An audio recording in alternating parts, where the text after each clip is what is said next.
Thank you, Sam, for the introduction.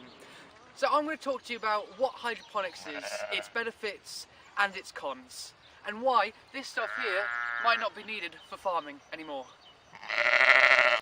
After that, I'll be handing you back over to Sam to discuss the outcomes of the EPQ, the difficulties Sam faced, and also any questions you have.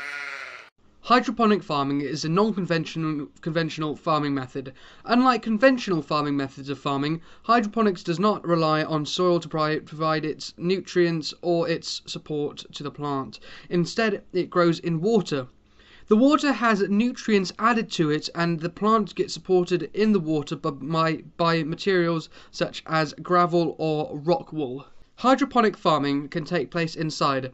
Everything about hydroponic farming allows farmers to keep a strict control on the environment around the plant to provide the optimum environmental conditions for growth. From being able to change the light intensity to being able to control the amount of nutrients and pH levels in the water. Some of the benefits that come with hydroponic farming are as follows. Increased yields, as the optimum environmental conditions for the growth of the plant can be met reliably, as plants are no longer outside in the open exposed to random weather.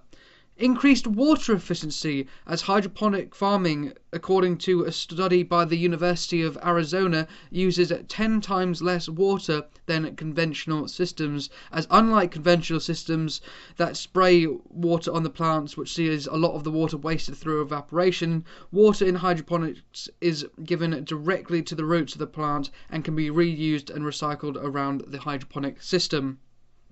Hydroponic farming also allows lower distribution times and distances from farm to plate, as farms can be set up in cities indoors, and this can cut prices and cut emissions from food transport. There is also less fertilizer and pesticides damage to the environment, as hydroponic farming is a closed system indoors away from the natural environment, meaning stuff such as eutrophication and a loss of biodiversity does not occur when using hydroponic farming.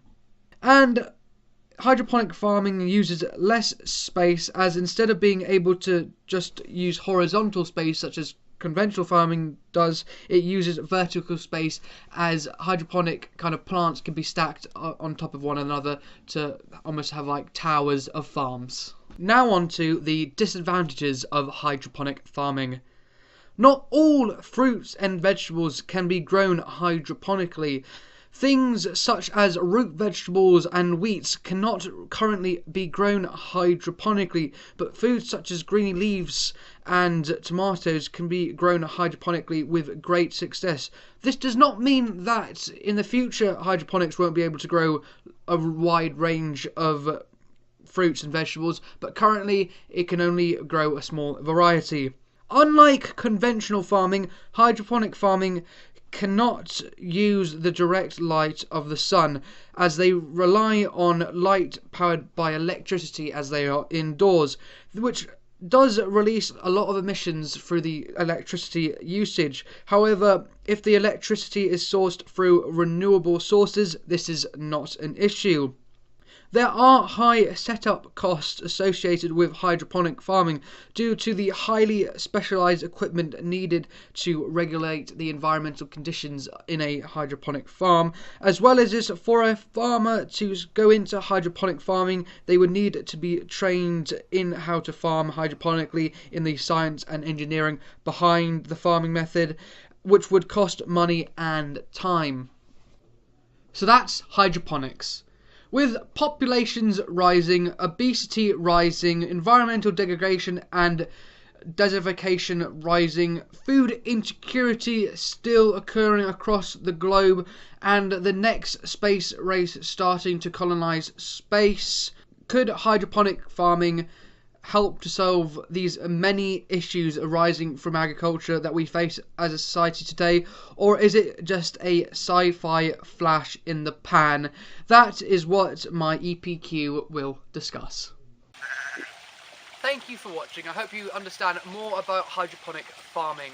And now I'll pass it back over to Sam for the main part of the presentation.